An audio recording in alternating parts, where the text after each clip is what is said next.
Dopo tanti episodi dedicati alla musica classica, oggi ci spostiamo a un'epoca un po' più recente, quella della disco music. In particolare parleremo dei Bee Gees. I Bee Gees sono stati un iconico gruppo musicale formato dai fratelli Barry, Robin e Maurice Gibb. Originari dell'isola di Man, sono cresciuti fra il Regno Unito e l'Australia, dove hanno iniziato la loro carriera musicale.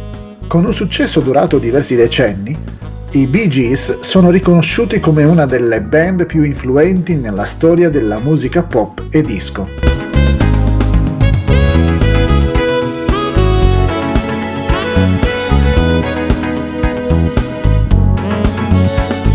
La loro firma è l'uso di armonie vocali complesse, con la voce in falsetto di Barry come elemento distintivo. Hanno attraversato vari generi, dal rock e pop degli anni 60 al disco degli anni 70, fino a un pop più sofisticato negli anni 80. Oltre ai loro successi, hanno scritto hit per altri artisti come Emotion per Samantha Sang e Island in the Stream per Dolly Parton e Kenny Rogers.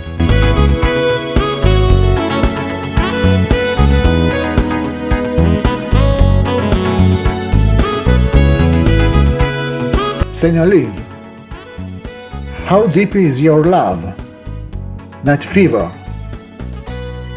To Love Somebody, Tragedy.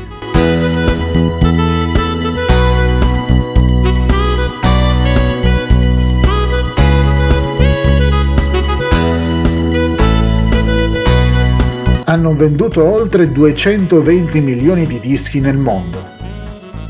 Sono stati inseriti nella Rock and Roll Hall of Fame nel 1997.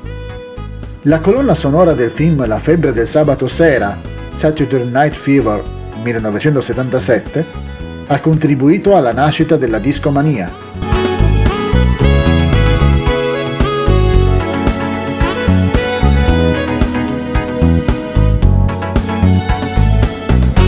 Il loro nome, Bee Gees, deriva dalle iniziali di Barry Gibb e del loro sostenitore Bill Good.